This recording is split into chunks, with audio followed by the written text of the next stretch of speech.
Mendel, el de los libros, de Stefan Zweig, narrado por Mónica, para el oído literario. Escrito en 1929, Mendel, el de los libros, narra la trágica historia de un excéntrico librero viejo que pasa sus días sentado siempre en la misma mesa en uno de los muchos cafés de la ciudad de Viena. Con su memoria enciclopédica, el inmigrante judío ruso no solo es tolerado, sino querido y admirado por el dueño del café Gluck y por la culta clientela que requiere sus servicios. Sin embargo, en 1915, Jacob Mendel es enviado a un campo de concentración, acusado injustamente de colaborar con los enemigos del Imperio Austrohúngaro. Un breve y brillante relato sobre la exclusión en la Europa de la primera mitad del siglo XX. De vuelta en Viena, tras una visita a los barrios de la periferia, me vi inmerso de improviso en un chaparrón que con húmedo látigo perseguía a la gente obligándola a correr hasta los portales de las casas y otros refugios. Yo mismo busqué también a toda velocidad un techo que me amparara. Por fortuna, en Viena le espera a uno en cada esquina un café. De modo que huí al que se encontraba más próximo, con el sombrero que ya goteaba y los hombros empapados. Una vez en el interior, se reveló como el típico café de arrabal, con ese estilo casi esquemático, burgués, de los de la antigua Viena, lleno a rebosar de gente normal que consumía más periódicos que bollería, y sin los artificios tan de última moda en los cafés cantantes que en el centro de la ciudad imitan a los alemanes. En aquel momento estaba empezando a oscurecer. La atmósfera, ya de por sí sofocante, se veía jaspeada por espesos anillos de humo azul. Y sin embargo, aquel café daba la impresión de estar limpio, con sus sofás de terciopelo visiblemente nuevo y su caja registradora de aluminio reluciente. Con las prisas no me había molestado en leer el nombre que ponía por fuera. Por otro lado, ¿para qué? De modo que me senté en aquel lugar cálido, mirando impaciente a través de los ventanales cubiertos de chorros azules, a la espera de que la lluvia, inoportuna, tuviera bien alejarse un par de kilómetros. De modo que allí estaba yo, sentado sin hacer nada, a punto de caer en esa pasividad indolente que, como un narcótico, irradia todo auténtico café vienés. Con aquella sensación de vacío, me dediqué a contemplar a las distintas personas que se encontraban a mi alrededor. La luz artificial de aquel espacio, lleno de humo, marcaba unas sombras de un gris muy poco saludable en torno a sus ojos. Observé a la señorita de la caja, que con movimientos mecánicos alcanzaba al camarero el azúcar y las cucharillas para cada taza de café. Medio dormido de manera involuntaria, leí los carteles del todo anodinos que colgaban en las paredes. Aquella especie de letargo casi me sentó bien. Pero súbitamente una extraña tensión me sacó de mi somnolencia.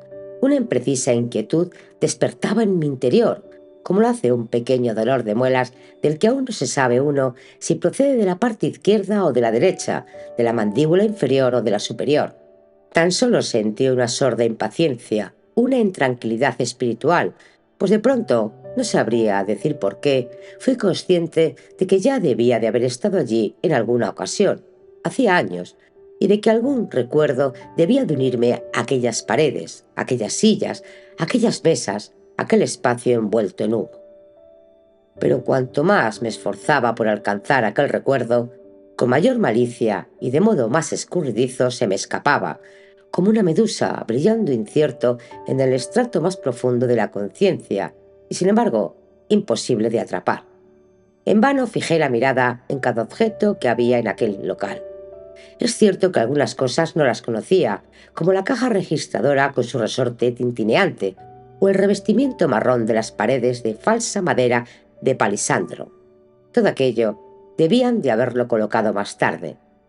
Pero sí, sin duda, yo había estado allí en alguna ocasión, hacía 20 años o más. Allí perduraba, oculto en lo invisible, como el clavo en la madera, una parte de mi propio yo hace tiempo soterrada. Haciendo un esfuerzo, dilaté y empujé todos mis sentidos por aquel espacio, y al mismo tiempo por mi interior. Y sin embargo, maldita sea, no lograba alcanzar aquel recuerdo desaparecido, ahogado en mí mismo. Me enfadé como se enfada uno siempre, que un fallo le hace ser consciente de la insuficiencia e imperfección de las fuerzas mentales, pero no perdí la esperanza en recuperar aquel recuerdo. Tenía claro que tan solo necesitaba un minúsculo gancho al que poder aferrarme, pues mi memoria es de una índole particular, buena y mala al mismo tiempo. Por un lado, obstinada y tenaz, pero por otro también increíblemente fiel. Se traga lo más importante, tanto en lo que respecta a los acontecimientos como a los rostros, tanto lo leído como lo vivido, dejándolo con frecuencia en lo más hondo, en la oscuridad, y no devuelve nada de ese mundo subterráneo sin que uno ejerza presión, solo porque así lo requiere la voluntad. Sin embargo, me basta el más fugaz asidero, una postal, los trazos de una caligrafía en el sobre de una carta, una hoja de periódico amarilla por el tiempo, y enseguida lo olvidado, como el pez en el anzuelo, resurge de un brinco a la fluida y oscura superficie, vivo y coleando. Entonces reconozco cada detalle de una persona, su boca, y en su boca el hueco de un diente, a la izquierda cuando se ríe, y el tono ronco de su risa, y cómo al reírse se le contrae el bigote, y cómo con esa risa surge otro rostro diferente. Todo esto lo veo entonces de inmediato, en una panorámica completa. Y años después recuerdo cada palabra que aquella persona me dijo en cierta ocasión. Pero para percibir con los sentidos algo ocurrido en el pasado, necesito siempre un estímulo sensorial, una mínima ayuda de la realidad. Así que cerré los ojos para poder reflexionar de modo más intenso, para dar forma a aquel anzuelo misterioso y asirlo. Pero nada, otra vez nada. Estaba enterrado y olvidado, y tanto me irrité por lo chapucero y caprichoso del aparato retenido que tengo entre las sienes, que habría podido golpearme la frente con los puños, tal y como se sacude una máquina tragaperras estropeada, que desleal retiene lo que le pedimos. No podía seguir por más tiempo sentado tranquilamente. Hasta tal punto me excitaba aquel fracaso íntimo, y de puro enojado me levanté para despejarme. Pero es curioso, apenas había dado los primeros pasos por el local cuando en mi interior se produjo, reverberando y centelleante, un primer resplandor fosforescente. A la derecha de la caja registradora recordé, debía de haber una habitación sin ventanas, iluminada tan solo con luz artificial. En efecto, así era, y allí estaba, empapelada de un modo distinto, y sin embargo exacta en sus proporciones. Aquella habitación interior cuadrada, de contornos imprecisos, la sala de juego. De manera instintiva miré alrededor los diferentes objetos, con los nervios que ya vibraban de alegría. Enseguida lo sabría todo. Lo sentí. 2 mesas de billar holgazaneaban allí como verdes ciénagas en silencio. En las esquinas había mesas de juego agazapadas, a una de las cuales estaban sentados 2 consejeros o catedráticos jugando al ajedrez, y en un rincón, justo al lado de la estufa de hierro, por donde se iba a la cabina de teléfonos, una pequeña mesa cuadrada. Y de improviso me vino a la memoria como un relámpago. Lo supe de inmediato, al instante, con una única y ardiente sacudida que me hizo estremecer de felicidad. Dios mío, si aquel era el sitio de Mendel, de Jacob Mendel, Mendel el de los libros. 20 años después había ido a parar de nuevo a su cuartel general, el Café Gluck, en la parte alta de Asser Five. Jacob Mendel. ¿Cómo había podido olvidarle? Era impensable. Durante tanto tiempo, a aquel ser humano de lo más particular, aquel hombre legendario, aquel peculiar portento universal, famoso en la universidad y en el círculo reducido y respetuoso, ¿cómo había podido olvidarme a él, el mago, el corredor de los libros, que imperturbable se sentaba allí día tras día de la mañana a la noche, símbolo del conocimiento, gloria y honra del café Grog? No necesité más que volver la vista hacia mi interior, tras los párpados durante un segundo, y enseguida, de la sangre iluminada por las imágenes, ascendió su inconfundible figura. Le vi de inmediato en cuerpo y alma, tal y como solía sentarse a aquellas mesitas cuadradas con la superficie de mármol de su tono sucio gris, siempre repleta de libros y de documentos. Cómo se sentaba allí, invariable e impertérrito, la mirada tras las gafas fija, hipnópticamente clavada en un libro. Cómo se sentaba allí y cómo, susurrando y rezongando durante la lectura, mecía su cuerpo y su calva mal pulida y salpicada de manchas hacia adelante y hacia atrás, una costumbre adquirida en el cheder, el parvulario de los judíos del este. Allí, en aquella mesa y solo en ella, leía él sus catálogos y sus libros, tal y como le habían enseñado a hacer en la escuela talmúdica, canturreando en voz baja y balanceándose, una cuna negra bamboleante. Pues así como un niño cae en el suelo y se olvida del mundo por medio de este rítmico vaivén hipnotizador, también el espíritu, en opinión de aquellos devotos, se sume de manera más fácil en la gracia de la abstracción gracias a ese oscilar y columpiarse del cuerpo ocioso. Y en efecto, Jacob Mendel no veía ni oía nada de lo que no ocurría a su alrededor. Junto a él alborotaban y vociferaban los jugadores de billar, corrían los marcadores, repiqueteaban el teléfono, barrían el suelo, encendían la estufa. Él no se enteraba de nada. En una ocasión, un carbón al rojo vivo cayó fuera de la estufa y ya olía chamuscado y humeaba el parque a 2 pasos de él, cuando, alertado por el tufo infernal, uno de los parroquianos se dio cuenta del peligro y a toda velocidad se abalanzó para extinguir la humareda. Pero él, Jacob Mendel, a tan solo 2 pulgadas de distancia y atiznado por el humo, no había notado nada, pues leía como otros rezan, como juegan los jugadores, tal y como los borrachos, aturdidos, se quedan con la mirada perdida en el vacío. Leía con un ensimismamiento tan impresionante que desde entonces cualquier otra persona a la que yo haya visto leyendo me ha parecido siempre un profano. En Jacob Mendel, aquel pequeño librero de viejo de Galicia, contemplé por primera vez, siendo joven, el vasto misterio de la concentración absoluta, que hace tanto al artista como al erudito, al verdadero sabio como al loco de remate, esa trágica felicidad y desgracia de la obsesión completa. Hasta él me llevó un colega de la universidad, algo mayor que yo. Por entonces yo estaba realizando una investigación sobre el médico y magnetizador paracélsico Menser, aún hoy poco conocido. Por cierto, con poco éxito, pues la bibliografía sobre el tema en cuestión se reveló insuficiente y el bibliotecario, al que yo, cándido neófito, había pedido información, me gruñó en términos poco amables que la documentación era cosa mía, no suya. Entonces aquel colega me dijo por primera vez su nombre. «Iré contigo a ver a Mendel», me prometió. «Él lo sabe todo y lo consigue todo. Él te trae el libro más singular del más olvidado de los anticuarios alemanes, un ejemplar de una raza en extinción, un sauro antidiluviano de los libros».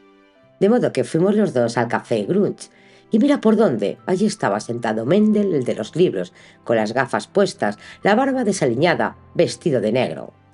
Leyendo se balanceaba como un oscuro matorral al viento. Nos acercamos, pero él no se dio cuenta. Se limitaba a estar allí sentado, leyendo y balanceando el torso como si fuera una padoga, hacia adelante y hacia atrás, por encima de la mesa. Tras él, de un gancho colgaba su negro y raído paleto, asimismo atiborrado de revistas y apuntes. Para anunciarnos, mi amigo tosió con fuerza, pero Mendel, con sus gruesas gafas aplastadas contra el libro, seguía sin percatarse de nuestra presencia. Por fin mi amigo dio sobre la superficie de la mesa un golpe tan fuerte y enérgico como cuando llama a uno a la puerta. Entonces Mendel levantó la vista y con un movimiento mecánico y rápido se subió hasta la frente las toscas gafas de montura de acero. Bajó las erizadas cejas de un gris ceniza y dos extraños ojos se clavaron en nosotros, unos ojos pequeños, negros, despiertos, de mirada ágil, aguda y temblequeante como la lengua de una serpiente. Mi amigo me presentó y yo expuse mi demanda, para lo cual la argucia me la había recomendado expresamente mi amigo. Empecé por quejarme, en apariencia furioso, del bibliotecario que no me había querido dar información alguna. Mendel se echó hacia atrás y escupió con cuidado. Después soltó una breve risa y en la marcada jerga de los judíos orientales exclamó: ¿que no ha querido? No, no ha podido. Es un patch, un burro apaleado con el pelo gris. Le conozco, para mi desgracia, desde hace 20 años largos, pero sigue sin saber ni haber aprendido nada. Embolsarse el sueldo es lo único que saben hacer esos doctores.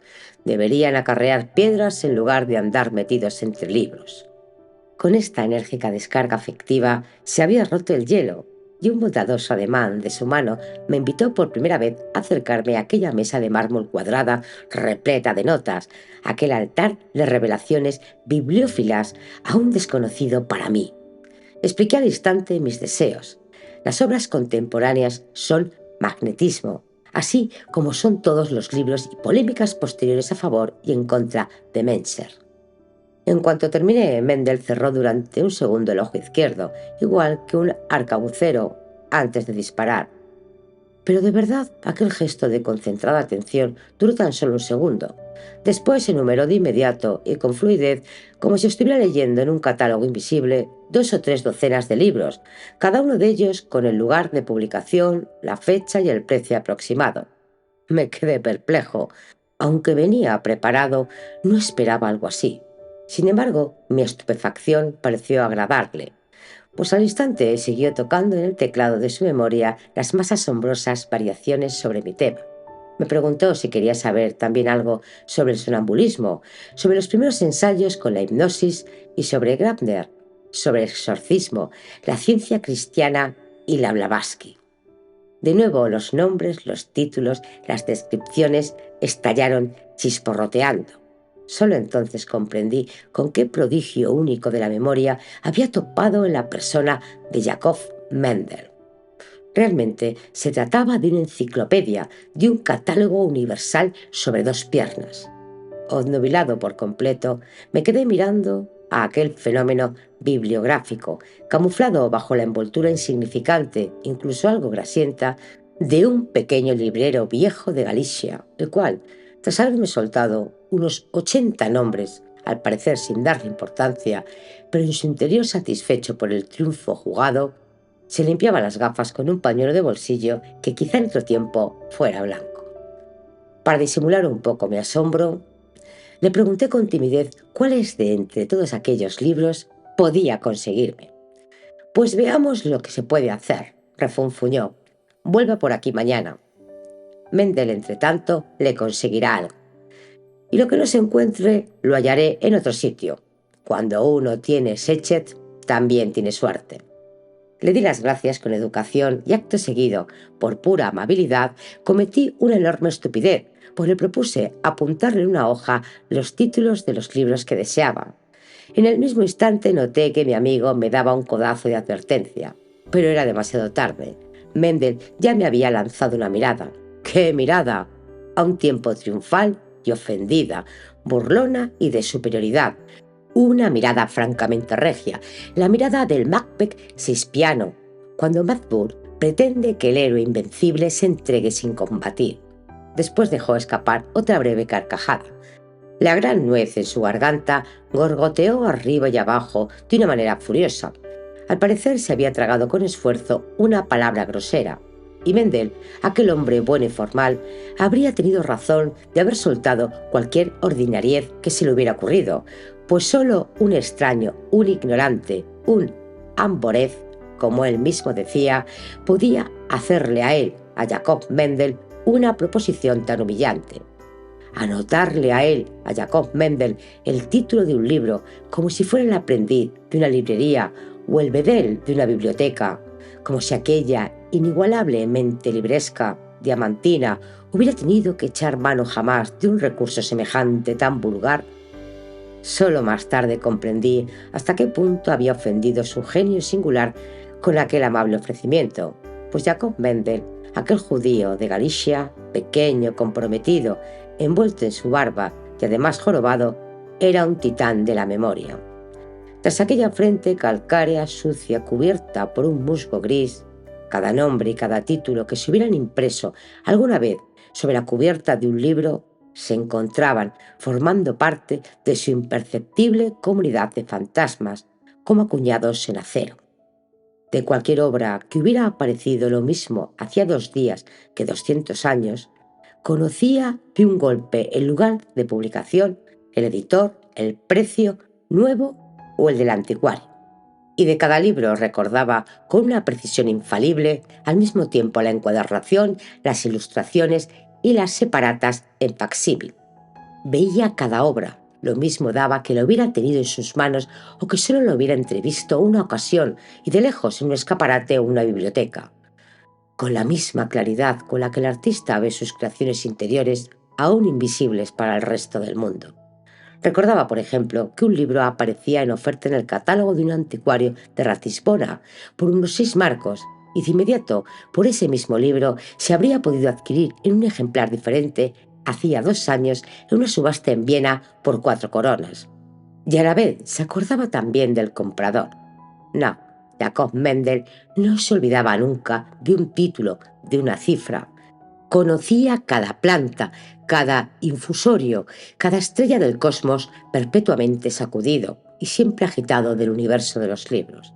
Sabía de cada materia más que los expertos. Dominaba las bibliotecas mejor que los bibliotecarios. Conocía de memoria los fondos de la mayoría de las casas comerciales, mejor que sus propietarios, a pesar de sus notas y ficheros, mientras que él no disponía más que de la magia del recuerdo, de aquella memoria incomparable, que en realidad solo se puede explicar a través de cientos de ejemplos diferentes.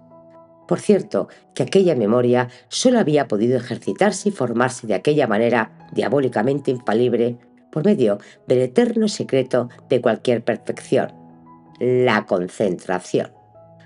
Dejando de un lado los libros, aquel hombre singular no sabía nada del mundo, pues todos los fenómenos de la existencia solo comenzaban a ser reales para él cuando se vertían en letras, cuando se reunían en un libro y, como quien dice, se habían esterilizado. Pero tampoco leía aquellos libros para entenderlos, en su contenido espiritual y narrativo. Tan solo su título, su precio, su aspecto, la página de créditos atraía su atención. Aquella memoria específica de anticuario de Jacob Mendel, en último término improductiva y no creativa, mero inventario de cientos de miles de títulos y nombres grabados en la blanda corteza cerebral de un mamífero, en lugar de, como en otros tiempos, escritos en un catálogo en forma de libro, era no obstante en su perfección única, un fenómeno de no menor importancia que la de Napoleón para las fisionomías, la de Mezzofanti para los idiomas, la de Lasker para las aperturas de ajedrez o la de Busoni para la música. En un seminario, en un puesto público, aquel cerebro habría enseñado y sorprendido a miles, a cientos de miles de estudiantes y eruditos. Habría sido de provecho para las ciencias, una adquisición sin igual para esas cámaras de tesoro público que llamamos bibliotecas. Pero ese mundo superior a él, el pequeño librero de viejo de Galicia sin formación, que apenas había pasado más allá de la escuela talmúdica, le estaba para siempre vedado. Así, aquellas dotes fantásticas tan solo podían practicarse como una ciencia oculta sobre la mesa de mármol del café Gluck. Pero si en alguna ocasión aparece el gran psicólogo, esa obra aún falta en nuestro mundo del espíritu, que de una manera tan metódica y paciente como Buffon ordenó y clasificó las diferentes especies de animales, describa por separado cada variedad, género y forma primitiva de esa mágica potencia que llamamos memoria y exponga sus distintas variantes, debería aludir a Jacob Mendel, aquel genio de los precios y de los títulos, aquel maestro anónimo de la ciencia anticuaria. A causa de su oficio y para los ignorantes, Jacob Mendel pasaba sin duda por ser tan solo un pequeño comerciante de libros. Todos los domingos aparecían en la prensa, en la New Free Press y en la New Binger Tablad, los mismos anuncios estereotipados. Compro libros viejos, pago los mejores precios, acudo de inmediato. Mendel, Obere Anselfrick. Y a continuación un número de teléfono, que en realidad era el del Café Le Croc. Revolvía los almacenes todas las semanas, ayudado por un viejo ordenanza de barba imperial. Acarreaba un nuevo botín hasta su cuartel general y desde allí, otra vez de vuelta, pues no disponía de la concesión necesaria para abrir un negocio como es debido. De modo que se limitó al pequeño trapicheo, a una actividad menos lucrativa.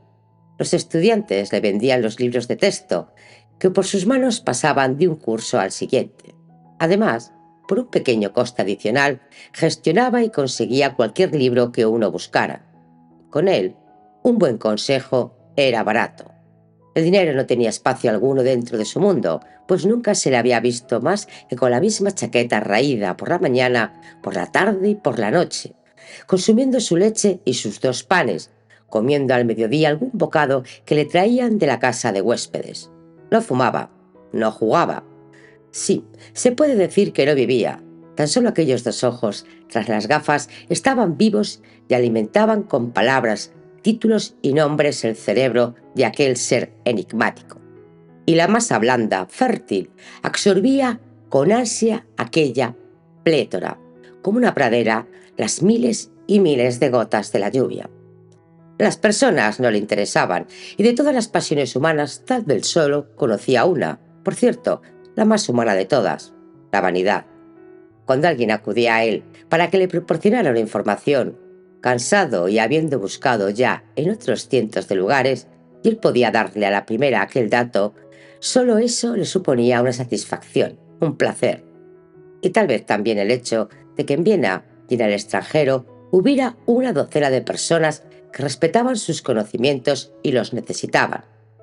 En cada uno de esos toscos conglomerados formados por millones de seres que llamamos metrópolis, hay siempre, diseminadas en unos pocos puntos, algunas pequeñas facetas que en una minúscula superficie reflejan uno y el mismo universo, invisible para la mayoría, precioso tan solo para el conocedor, para el hermano en la pasión. Y todos esos expertos en libros conocían a Jacob Mendel.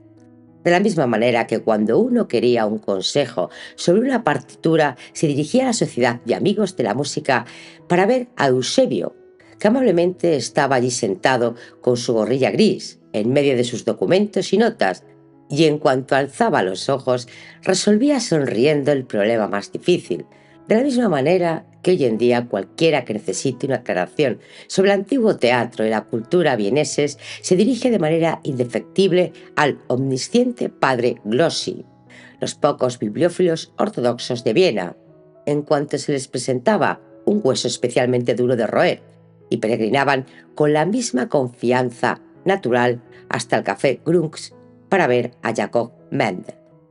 Contemplar a Mendel durante una de aquellas consultas me proporcionó, siendo yo un joven curioso, un placer de un tipo especial.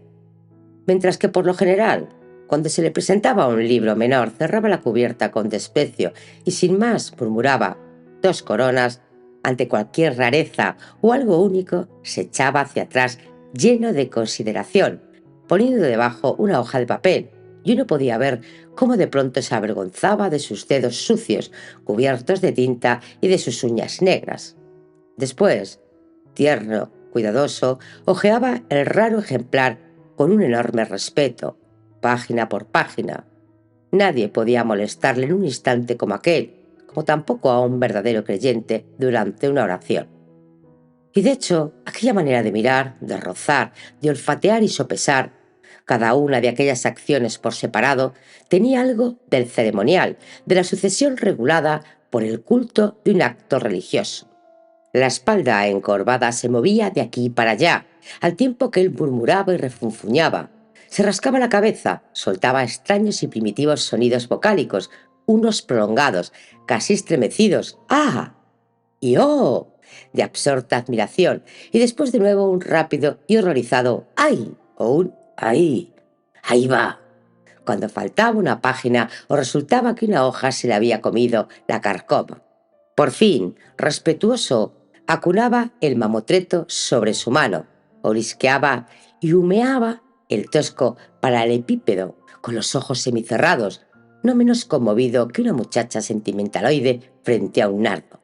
Durante aquel procedimiento algo próligo, el propietario, desde luego, tenía que conservar la paciencia.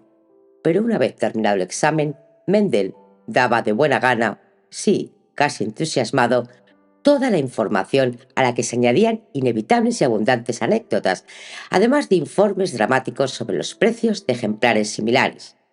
En aquellos momentos parecía más lúcido, más joven y más vivo, y solo una cosa podía irritarle de un modo desmesurado, cuando un novato pretendía, por ejemplo, ofrecerle dinero por aquella tasación. Entonces retrocedía ofendido como un conservador jefe de una colección de arte a que un viajero americano hiciera ademán de darle una propina por su explicación, pues el hecho de poder tener un valioso libro entre las manos significaba para Mendel lo que para otros el encuentro con una mujer. Aquellos instantes eran sus noches de amor platónico. Tan solo el libro, jamás el dinero, tenía poder sobre él. Por eso los grandes coleccionistas, y entre ellos también el fundador de la Universidad de Princeton, intentaron en vano ganárselo para su biblioteca como consejero y comprador. Jacob Mendel se negaba. Solo cabía imaginarlo en el café Gluck. 33 años antes, todavía con la barba suave, de negras guedejas y los ensortijados tirabuzones en las sienes, un jovenzuelo encorvado y de corta estatura había venido del este de Viena a estudiar para rabino, pero pronto había abandonado el riguroso Dios único Jehová para entregarse al politeísmo brillante y multiforme de los libros. Por entonces había encontrado el café Gluck, que poco a poco se convirtió en su taller, en su cuartel general, en su puesto de trabajo, en su mundo. Solitario como un astrónomo que en su observatorio contempla cada noche, por la diminuta abertura de su telescopio, las miríadas de estrellas, sus misteriosas evoluciones, su cambiante confusión, cómo desaparecen y vuelven a encenderse.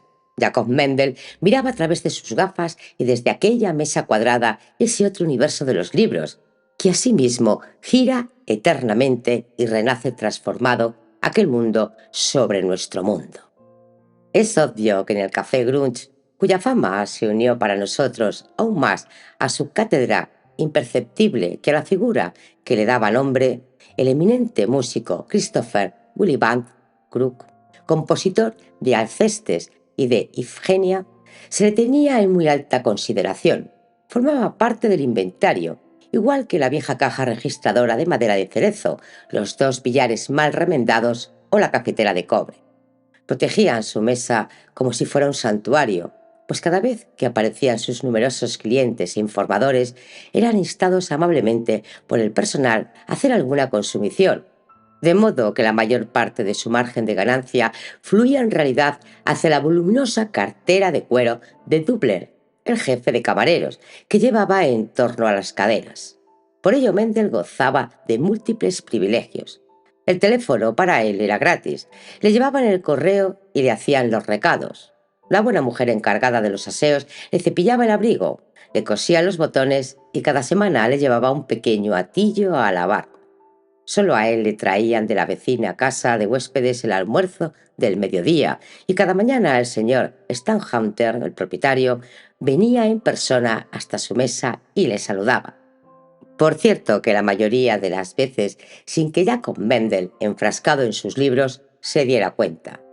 Entraba cada mañana a las 7:30 en punto y solo abandonaba el local cuando se apagaban las luces. Jamás hablaba con los demás parroquianos. No leía periódico alguno. No reparaba en modificación alguna. Y cuando el señor Stanhunter le preguntó cortésmente en una ocasión si no leía mejor con la luz eléctrica que antes, bajo el pálido y vacilante resplandor de las lámparas de gas, Él levantó la vista y, asombrado, contempló las bombillas. Aquel cambio, a pesar del bullicio y del martilleo de una instalación que había durado varios días, le había pasado por completo desapercibido. A través de los dos orificios redondos de las gafas, a través de aquellas lentes resplandecientes y succionantes, únicamente se filtraban en su cerebro los millares de infusorios negros de las letras. Todo lo demás que pudiera ocurrir a su alrededor fluía junto a él como un ruido sordo. En realidad, había pasado más de 30 años, es decir, toda la parte consciente de su vida, leyendo en aquella mesa cuadrada, comparando, calculando, en un estado de somnolencia constante que tan solo interrumpía para irse a dormir. Por eso, cuando vi la mesa de mármol de Jacob Mendel, aquella fuente de oráculos, vacía como una losa sepulcral, dormitando en aquella habitación, me sobrevino una especie de terror. Solo entonces, al cabo de los años, comprendí cuánto es lo que desaparece con semejantes seres humanos. En primer lugar, porque todo lo que es único resulta día a día más valioso en el mundo como el nuestro, que de manera irremediable se va volviendo cada vez más uniforme. Y además, llevado por un hondo presentimiento, el joven inexperto que fui había sentido un gran aprecio por Jacob Mendel. Gracias a él me había acercado por primera vez al enorme misterio de que todo lo que de extraordinario y más poderoso se produce en nuestra existencia se logra solo a través de la concentración interior, a través de una monomanía sublime, sagradamente emparentada con la locura. Que una vida pura en el espíritu, una abstracción completa, a partir de una única idea, aún puede producirse hoy en día un enajenamiento no menor que el de un yogui indio o el de un monje medieval en su celda, y además en un café iluminado con luz eléctrica y junto a una cabina de teléfonos. Este ejemplo me lo dio, cuando yo era joven, aquel pequeño prendero de libros por completo anónimo, más que cualquiera de nuestros poetas contemporáneos. Y sin embargo, había sido capaz de olvidarlo. Por supuesto, en los años de la guerra y entregado a la propia obra de una manera similar a la suya. Pero entonces, delante de aquella mesa vacía, sentí una especie de vergüenza frente a él y al mismo tiempo una curiosidad renovada. ¿Por qué? ¿A dónde había ido a parar? ¿Qué había sido de él? Llamé al camarero y le pregunté. No, lo lamento, no conozco a ningún señor Mendel. Por el café no viene ningún señor con ese nombre, pero tal vez el jefe de camareros sepa algo. De inmediato su prominente barriga se aproximó avanzando con torpeza. Vaciló, reflexionó un poco. No, tampoco él conocía a ningún señor Mendel, aunque tal vez yo me estuviera refiriendo al señor Mann, el señor Mann de la mercería de la calle Floriani. Sentí un regusto amargo en los labios, el regusto de la fugacidad. ¿Para qué vivimos si el viento tras nuestros zapatos ya se está llevando nuestras últimas huellas?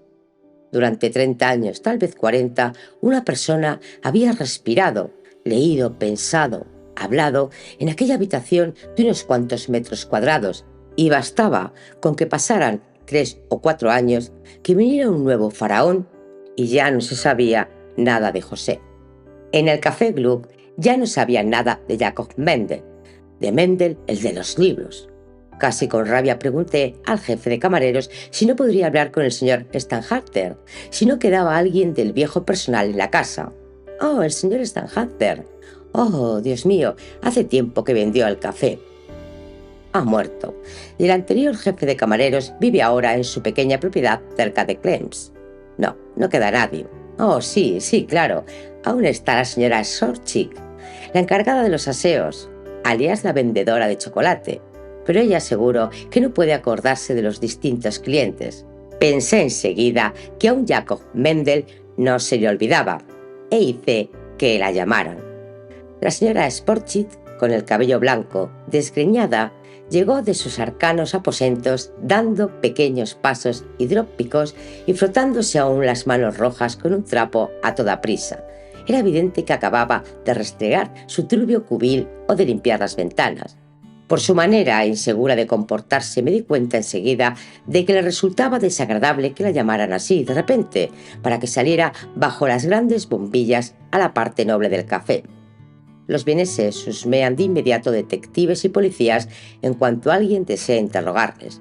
De modo que al principio me miró con desconfianza, con una mirada de abajo arriba, una mirada muy cauta, sumisa. ¿Qué de bueno podía yo querer de ella? Pero apenas había yo preguntado por Jacob Mendel, clavó la vista en mí con sus ojos llenos, le podría decir, rebosantes, y los hombros se levantaron dando un respingo. Dios mío, pobre señor Mendel. Y que aún quede alguien que piense en él. Sí, pobre señor Mendel. Estaba a punto de llorar. Hasta ese extremo se sentía conmovida, como les ocurre siempre a las personas mayores cuando se les recuerda su juventud, alguna feliz experiencia común ya olvidada. Le pregunté si aún vivía. Oh, Dios mío, pobre señor Mendel, ya va para 5 o 6 años, no, 7 que murió. Un hombre tan amable, tan bueno, y cuando pienso durante cuánto tiempo le conocí, durante más de 25 años. Estaba ya aquí cuando entré a trabajar, y fue una vergüenza cómo le dejaron morir. Se la veía cada vez más nerviosa y me preguntó si era un pariente. Nadie se había interesado jamás por él, nadie había preguntado nunca por él, y si sabía lo que le había ocurrido. Le aseguré que no sabía nada, y le pedí que me lo contara todo. La buena mujer me miró tímida y avergonzada y volvió a restregarse las manos con su trapo húmedo. Comprendí que como encargada de los aseos le resultaba penoso estar allí en medio del café, con su delantal sucio y el cabello blanco revuelto. Además, miraba de continuo a derecha e izquierda para asegurarse de que ninguno de los camareros la escuchaba. De modo que le propuse que nos metiéramos en la sala de juego, junto al lugar que en otro tiempo había ocupado Mendel. Allí me lo contaría todo. La vieja y ya un poco vacilante mujer se adelantó y yo fui tras ella. Los dos camareros asombrados nos siguieron con la mirada. Percibieron que allí había alguna extraña conexión, y también algunos de los parroquianos se sorprendieron ante aquella pareja tan desigual. Allí, junto a la mesa de Mendel, me relató. Algún detalle me lo proporcionó más tarde otro informe, el final de Jacob Mendel, de Mendel, el de los libros. Pues sí, también después me contó durante la guerra, siguió viniendo día tras día a las 7:30 de la mañana y se había sentado exactamente como siempre, estudiando durante el día entero. Sí, a todos les había parecido, y a menudo lo comentaron, que no era consciente de que estaban en guerra. Como ya sabía yo, jamás se había asomado a un periódico, ni había hablado nunca con otra persona. Pero incluso cuando los vendedores ambulantes de periódicos armaban aquel escándalo para anunciar las ediciones extra y todos los demás se arremolinaban a su alrededor, él nunca se levantó ni prestó atención. Tampoco se percató de que faltaba Frank, el camarero, que había caído en Gorlice, y no sabía que al hijo del señor Hunter lo habían cogido prisionero en Cermit.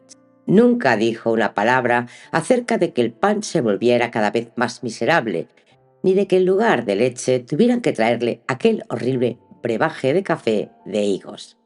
Solo en una ocasión le había extrañado que vinieran tan pocos estudiantes. Eso fue todo.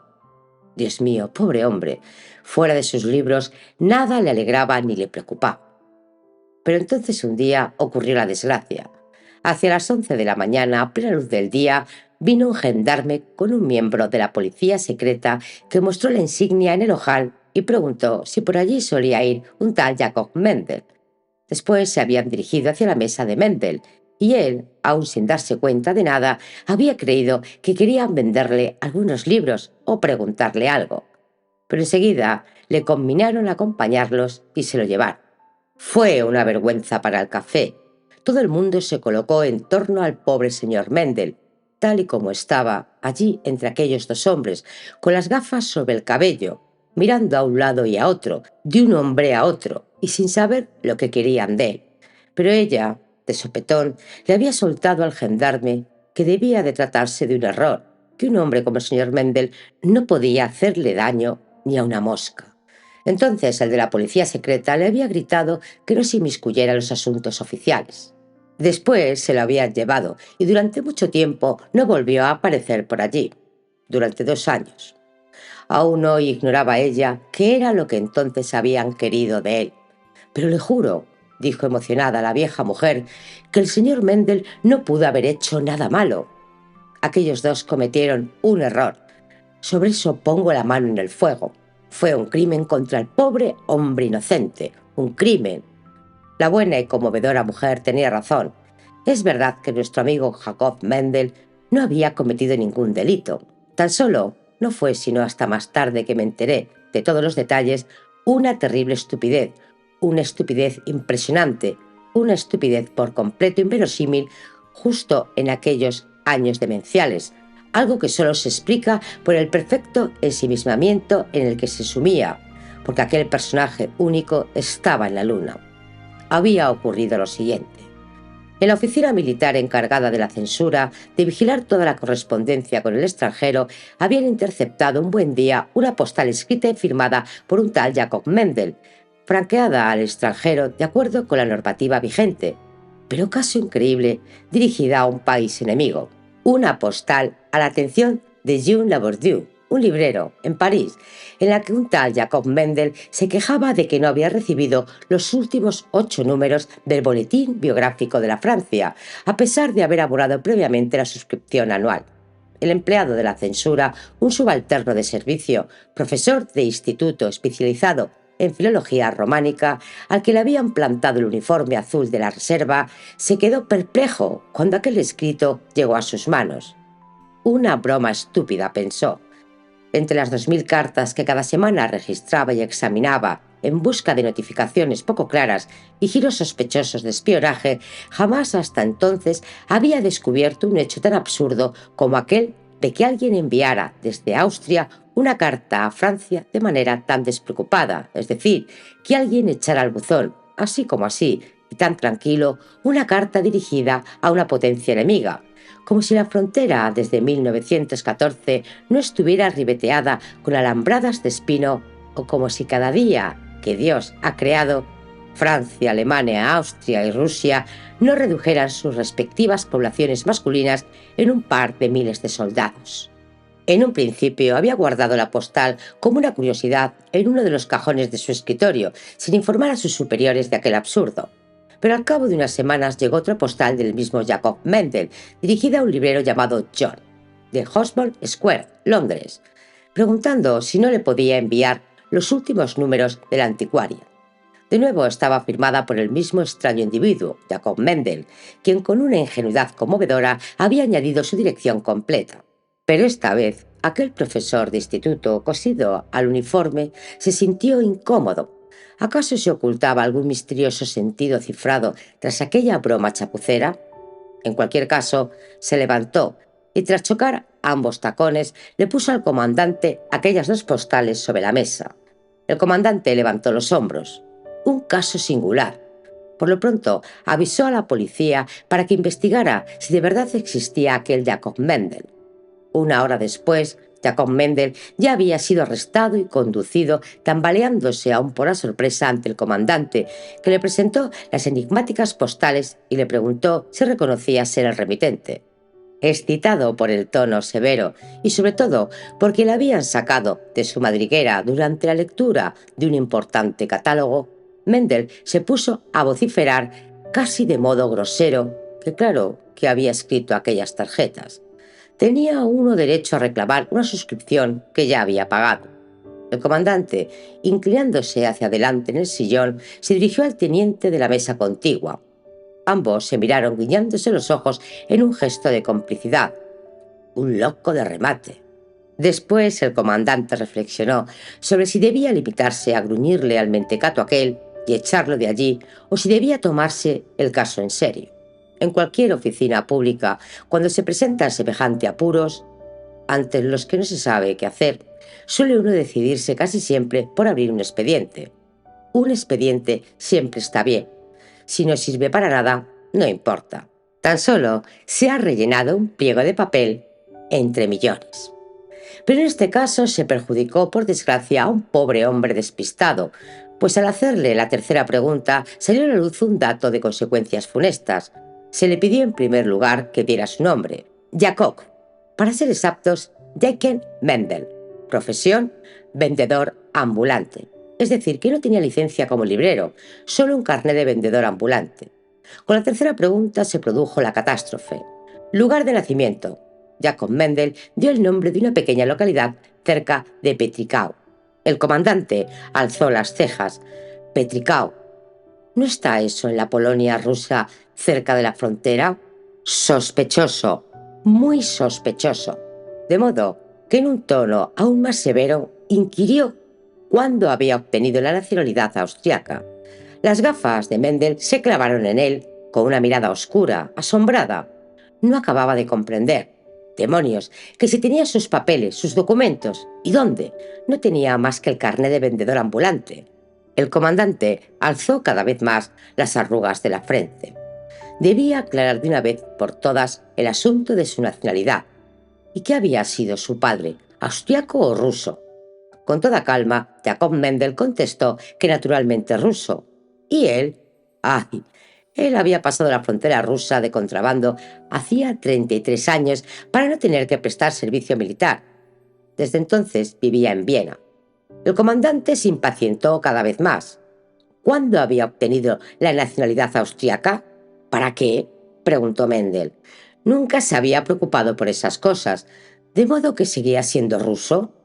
Y Mendel, al que hacía rato que aquellas continuas preguntas le aburrían en lo más hondo, respondió con indiferencia.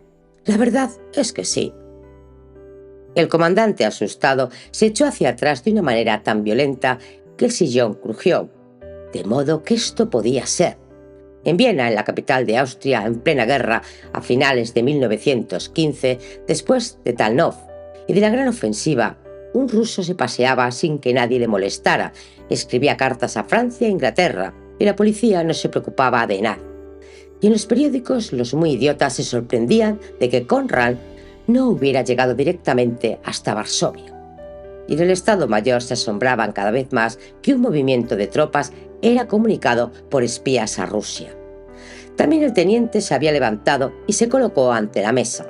La conversación se transformó de manera brusca en un interrogatorio. ¿Por qué no se había presentado de inmediato como extranjero? Mendel, aún sin malicia, replicó en su cantarina jerga judía. ¿Por qué iba a presentarme de repente? En aquella pregunta invertida, el comandante percibió una provocación y, amenazador, preguntó si no había leído las proclamas. No, es que tampoco leía los periódicos. No. Asombrados, como si la luna hubiera caído en mitad de su despacho, los dos oficiales miraron a Jacob Mendel, que de pura incertidumbre ya empezaba a sudar un poco. Entonces repiqueteó el teléfono. Las máquinas de escribir crepitaron. Las ordenanzas corrieron y Jacob Mendel fue conducido a la prisión militar para ser transferido con la siguiente hornada al campo de concentración. Cuando se le indicó que siguiera a los dos soldados, se quedó parado sin saber qué hacer. No entendía qué era lo que querían de él, pero en realidad no sentía ninguna preocupación. Al fin y al cabo, ¿qué podía tramar contra él el hombre del cuello dorado y la voz ordinaria? En su mundo superior de los libros no había guerras ni malentendidos, tan solo el eterno saber y querer saber aún más de números y palabras, títulos y nombres. De modo que, apacible, marchó entre los dos soldados escaleras abajo. Solo cuando le quitaron todos los libros que llevaba en los bolsillos del abrigo y le exigieron que entregara la cartera en la que había metido cientos de notas y direcciones de clientes, solo entonces comenzó furioso a dar golpes a su alrededor. Tuvieron que sujetarle, y por desgracia sus gafas cayeron al suelo. El mágico telescopio que le permitía contemplar el mundo del espíritu se rompió así en 1000 pedazos. 2 días después, lo enviaron con su fina chaqueta de verano a un campo de concentración de prisioneros civiles rusos cerca de Komor.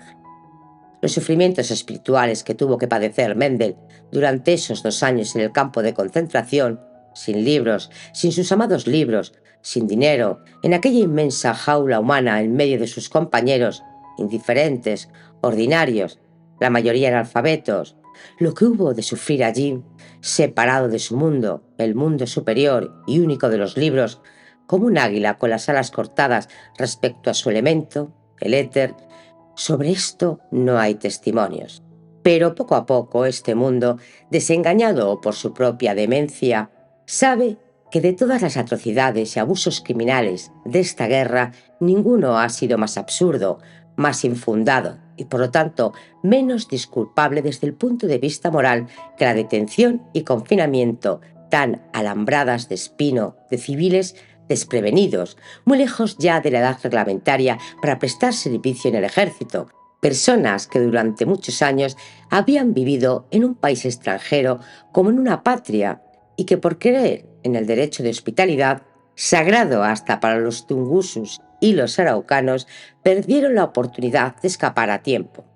Un crimen contra la civilización cometido sin sentido alguno en Francia, en Alemania y en Inglaterra, en cada terruño de esta Europa nuestra que perdió por completo la razón.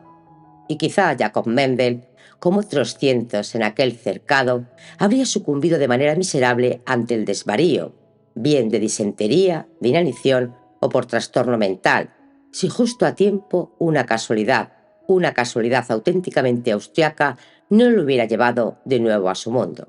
El caso es que en numerosas ocasiones, tras su desaparición, habían llegado a su dirección cartas de clientes distinguidos, el conde Schaubert, en otro tiempo gobernador de Estiria, coleccionista fanático de obras heráldicas, el antiguo decano de la Facultad de Teología, Sinfar, que estaba trabajando en uno de los comentarios de San Agustín, el antiguo almirante de la flota Eder von Pisek, un jubilado de 80 años que seguía corrigiendo sus memorias.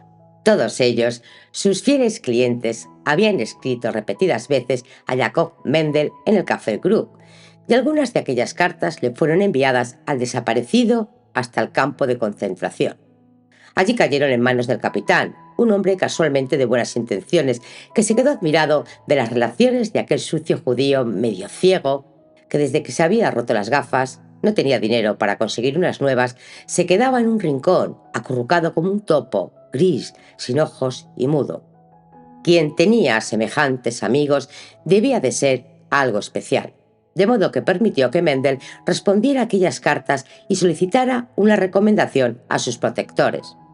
No se hizo esperar. Con la apasionada solidaridad de todo coleccionista, tanto su excelencia como el decano pusieron en marcha sus contactos y su aval conjunto consiguió que Mendel, el de los libros, tras más de 2 años de confinamiento, pudiera volver a Viena, por supuesto con la condición de presentarse diariamente a la policía. Sí, podía regresar al mundo libre, a su vieja, pequeña y estrecha guardilla. Podía volver a pasar por delante de sus queridos escaparates llenos de libros y sobre todo al Café Group. La buena señora Sporchit pudo describirme el regreso de Mendel desde aquel submundo infernal al Café Group por propia experiencia. Un día, Jesús, María y José, no puedo creer lo que veía en mis ojos. Se abre la puerta. Ya sabe usted, de refilón, tan solo una rendija, como solía abrir él siempre, y el pobre señor Mendel entra en el café dando un tropezón. Lleva puesto un raído capote militar lleno de zurcidos y en la cabeza algo que alguna vez debió de ser un sombrero, uno que habrían tirado. No tenía cuello de camisa y parecía la muerte, con el rostro y el pelo grises y tan flaco que daba lástima.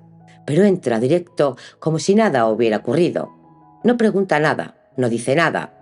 Va hacia su mesa, allí, y se quita el abrigo, pero no como en otro tiempo, con agilidad y sin esfuerzo, sino respirando con dificultad. Aquella vez no traía ningún libro. Se limita a sentarse y no dice nada.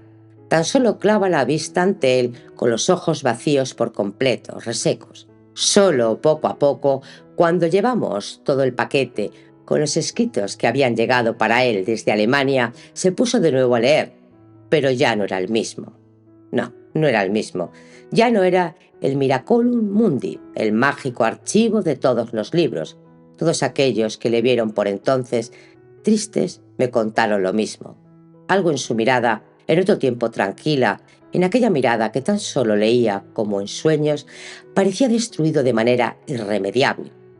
Algo había quedado reducido a escombros. El atroz cometa de sangre, en su loca carrera, debió de golpear también retumbando la apartada y pacífica estrella alciónica de su mundo de los libros. Sus ojos, acostumbrados durante décadas a las delicadas y silenciosas letras del tamaño de patas de insecto, debieron de ver cosas terribles en aquel corral para hombres entre alambradas de espino, pues los párpados caían pesados, ensombreciendo las pupilas que en otro tiempo habían brillado de manera tan ágil e irónica. Somnolientos y con los bordes enrojecidos, los ojos antes tan vivos dormitaban tras las gafas reparadas con esfuerzo y atadas con unos finos cordones. Y lo que aún es peor, en el fantástico edificio de su memoria debía de haberse derrumbado algún pilar y toda la estructura se había venido abajo, pues nuestro cerebro, ese mecanismo de conexión creado con la más sutil de las sustancias, ese fino instrumento de precisión mecánica acorde con nuestro saber, es tan delicado que una venilla obstruida, un nervio afectado, una célula cansada, una molécula un poco desplazada, bastan para hacer enmudecer la armonía más extraordinariamente completa, la armonía esférica de una mente. Y en la memoria de Mendel, en aquel teclado único de conocimiento, las teclas a su regreso estaban atascadas. Cuando de vez en cuando alguien venía a recabar información, él se quedaba sentado inmóvil, agotado, y ya no comprendía con exactitud, no oía bien y olvidaba lo que le habían dicho. Mendel ya no era Mendel, como el mundo no era ya el mundo. El ensimismamiento completo ya no le mecía hacia adelante y hacia atrás durante la lectura, sino que la mayoría de las veces se quedaba sentado con la mirada fija, las gafas solo mecánicamente dirigidas hacia el libro, sin que se supiera si leía o se quedaba letargado. Muchas veces, así lo contó la señora Sporchit, la cabeza pesada se le caía sobre el libro y se quedaba dormido a plena luz del día. En ocasiones miraba absorto durante horas y horas la extraña y fétida luz de la lámpara del aceitileno, que en aquella época de carestía del carbón le pusieron sobre la mesa. No, Mendel ya no era Mendel, ya no era una de las maravillas del mundo, sino un fardo inútil, formado por una barba y un montón de ropa, que respiraba con fatiga, depositado sin sentido sobre el sillón en otro tiempo pítico. Ya no era la honra del café grunge, sino una vergüenza, una mancha de mugre maloliente, desagradable a la vista, un parásito incómodo, inútil. Eso es lo que le pareció al nuevo dueño, de nombre Florian Cruzet, originario de Retz, quien se había enriquecido durante el año de la hambruna de 1919 con el extraperlo de harina y mantequilla y que había persuadido al probo del señor Stamphalter para que le vendiera el café Gluck, poniéndole encima de la mesa 80.000 coronas en billetes. Con sus recias manos de campesino actuó con energía, reformó a toda prisa el viejo y venerable café para ennoblecerlo, compró con letras sin valor, en el momento justo, sillones nuevos, instaló una entrada de mármol y empezó a negociar con el local contiguo para añadir una sala de baile. En ese precipitado proceso de embellecimiento, como es natural, le molestaba mucho aquel parásito de Galicia, que cada día, desde primeras horas hasta la noche, mantenía una mesa ocupada y que solo bebía 2 tazas de café y se tragaba 5 panecillos. Es verdad que Stamphalter le había encomendado en especial a su viejo cliente y había intentado explicarle hasta qué punto aquel Jacob Mendel era un hombre notable e importante. Por así decirlo, se lo había entregado en el traspaso con el resto del inventario, como una servidumbre que formaba parte del negocio. Pero Florian, con los nuevos muebles y la brillante caja registradora de aluminio, había adquirido también la grosera mentalidad de aquellos tiempos acaparadores y solo esperaba un pretexto para barrer fuera de su local, ahora tan distinguido, aquel último incómodo resto de roña arrabalera. Pronto pareció presentarse una buena oportunidad, pues a Jacob Mendel le iban mal las cosas. Sus últimos billetes de banco habían quedado pulverizados por la trituradora de papel de la inflación. Sus clientes se habían dispersado y para volver, como un pequeño vendedor ambulante, a subir escaleras para recoger libros de casa en casa, a aquel hombre cansado le faltaban las fuerzas. Las cosas le iban muy mal. Se notaba en cientos de detalles. Rara vez se hacía ya traer algo de la casa de huéspedes, y hasta el más pequeño pago de café o de pan lo dejaba siempre a deber durante mucho tiempo. En una ocasión, incluso durante 3 semanas. Ya por entonces, el jefe de los camareros quiso ponerle en la calle, cuando la buena de la señora Sponchill se apiadó de él y se hizo cargo de su deuda. Pero al mes siguiente se produjo la desgracia. Ya en muchas ocasiones el nuevo jefe de camareros había observado que la cuenta nunca coincidía con los bollos consumidos. Cada vez había más diferencia entre los panes servidos y los cobrados. Sus sospechas, como era obvio, se dirigieron de inmediato hacia Mendel, pues el viejo y tambaleante ordenanza había venido muchas veces a quejarse de que Mendel hacía 6 meses que le debía la paga y de que no conseguía sacarle ni un centavo. De modo que el jefe de los camareros empezó a fijarse y 2 días después consiguió, escondido tras la pantalla de la estufa, sorprender a Mendel mientras se levantaba en secreto de la mesa y se dirigía hacia la sala de delante. Cogía con rapidez 2 panecillos de uno de los cestos y se los engullía con avidez. A la hora de pagar, aseguró que no había comido ninguno. Las desapariciones ya tenían explicación. El camarero comunicó enseguida el incidente al señor Grutter, quien, contento por haber encontrado el pretexto que buscaba desde hacía tanto tiempo, bramó delante de todo el mundo contra Mendel. Le culpó del robo e incluso se jactó de que no iba a llamar de inmediato a la policía, aunque le ordenó que en el acto se marchara al infierno y para siempre. Jacob Mendel se limitó a temblar, no dijo nada, tropezó al levantarse de su mesa y se marchó. «Fue una calamidad», dijo la señora Sponchill al describir su despedida. «Nunca olvidaré cómo se levantó, con las gafas sobre la frente, blanco como un pañuelo de bolsillo. No se tomó el tiempo necesario para ponerse el abrigo, a pesar de que estábamos en el mes de enero, ya sabe usted, durante aquel año tan frío. Y del susto se dejó el libro sobre la mesa. Solo me di cuenta más tarde y quise llevárselo, pero ya había salido por la puerta dando un traspiés. Y yo no me atreví a seguirle por las calles, pues el señor Gunther se apostó junto a la puerta y le gritó de tal modo que la gente se paró a mirar. Sí, fue un escándalo. Me sentí avergonzada hasta lo más profundo de mi alma.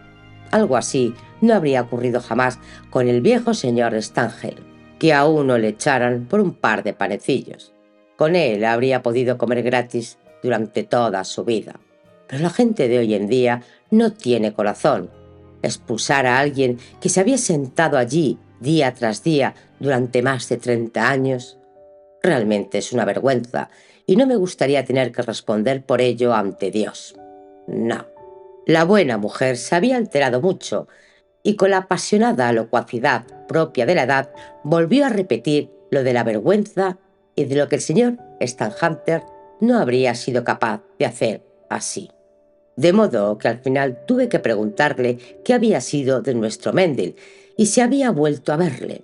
Entonces perdió los estribos y se excitó aún más. Cada día, cuando pasaba junto a su mesa, cada vez, puede usted creerme, el corazón me daba un vuelco. Me preguntaba siempre dónde estaría entonces el pobre señor Mendel. Y si hubiera sabido dónde vivía, habría ido hasta allí para llevarle algo caliente, pues ¿de dónde podía sacar dinero él para pagar la calefacción y para comer? Además, por lo que yo sé, no tenía parientes en el mundo. Pero al final, como no supe más de él, pensé que debía haber muerto y que no iba a volver a verle. Y me dio por pensar si no debía mandar que leyeran una misa por él, pues era un buen hombre. Y porque nos conocíamos durante más de 25 años. Pero un día muy temprano, a las 7:30, fue en un mes de febrero, estaba yo justo limpiando el latón de las barras de las ventanas y de pronto creí que me daba un ataque. De pronto se abre la puerta y entra Mendel. Ya sabe usted que siempre caminaba torcido hacia adelante y desorientado, pero esta vez, de algún modo, era diferente. Enseguida me di cuenta, algo le arrastraba de acá para allá. Tenía los ojos muy brillantes y, Dios mío, qué aspecto. No era más que huesos y barba. De inmediato se me ocurre, ¡qué espanto! En cuanto le veo, pienso enseguida que no sabe nada, que va a plena luz del día dando vueltas como un sonámbulo. Se ha olvidado de todo, de lo de los panecillos y del señor Hunter, y de qué manera vergonzosa le habían echado fuera. No sabe siquiera quién es. Gracias a Dios que el señor Gunther aún no había llegado, y el jefe de los camareros estaba tomando café. A toda prisa di un brinco para explicarle que no podía quedarse allí y dejarse expulsar por aquel tipo grosero. Al pronunciar estas palabras, la señora Sportchill se volvió con timidez y rápidamente se corrigió. Quiero decir, por el señor Gunther. De modo que le llamé, señor Mendel. Levantó la vista y entonces, en aquel instante, Dios mío, fue horrible. En aquel mismo instante debió de acordarse de todo, pues de inmediato se sobresaltó y empezó a temblar. Pero no solo le temblaban las manos, no, todo él tiritaba. Se le notó hasta en los hombros y empezó a correr dando trompicones hacia la puerta. Allí se desplomó. Enseguida llamamos al servicio de socorro y se lo llevaron, febril, tal y como estaba. Murió por la noche. Pulmonía muy avanzada, dijo el médico. Y también que entonces, cuando volvió al café, no sabía ya lo que hacía. La fiebre le había llevado hasta allí, como un sonámbulo. Dios mío, cuando se ha pasado uno así, 36 años sentado cada día en una mesa, entonces esa mesa es como su hogar. Aún estuvimos bastante tiempo hablando de él, las dos últimas personas que habían conocido a aquel ser humano extraordinario. Yo, a quien siendo joven y a pesar de mi insignificante existencia de microbio, había concebido un primer atisbo de lo que es la vida por completo volcada en el espíritu.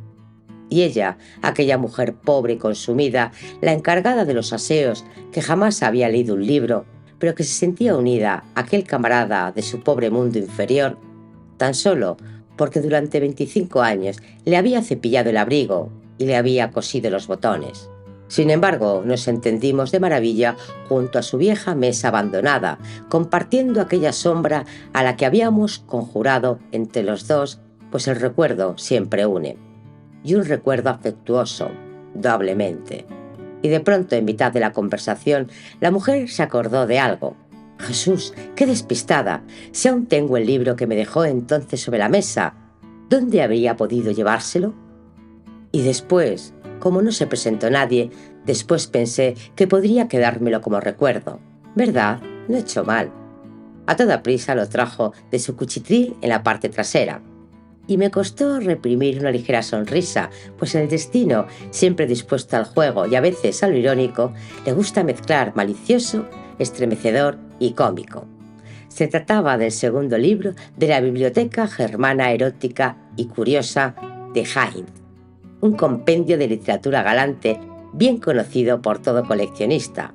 Precisamente aquel catálogo escabroso, Haben sua fatat libelli, había ido a parar, como último legado del mago desaparecido, a aquellas manos ignorantes, ajadas y llenas de estrías rojas, que lo más probable es que no hubieran sostenido jamás un libro que no fuera el de las oraciones. Tuve que esforzarme por apretar los labios para resistir la sonrisa que involuntariamente trataba de escapar dentro de mi interior. Y aquel leve titubeo confundió a la buena señora. ¿Se trataba al final de algo valioso o me parecía que podía quedárselo? Le di afectuosamente la mano. Quédeselo tranquila. A nuestro viejo amigo Mendel le habría encantado que al menos una entre los muchos miles de personas que le deben un libro aún se acuerde de él. Después me marché y sentí vergüenza frente a aquella anciana y buena señora que de una manera ingenua y sin embargo verdaderamente humana había sido fiel a la memoria del difunto. Pues ella, aquella mujer sin estudios, al menos había conservado el libro para acordarse mejor de él. Yo, en cambio, me había olvidado de Mendel, el de los libros, durante años. Precisamente yo, que debía saber que los libros solo se escriben para, por encima del propio aliento, unir a los seres humanos y así defendernos frente al inexorable reverso de toda existencia, la fugacidad y el olvido. Fin del relato Mendel, el de los libros, del escritor Stefan Zweig. Recuerda suscribirte al canal. Nuevas novelas clásicas continuarán.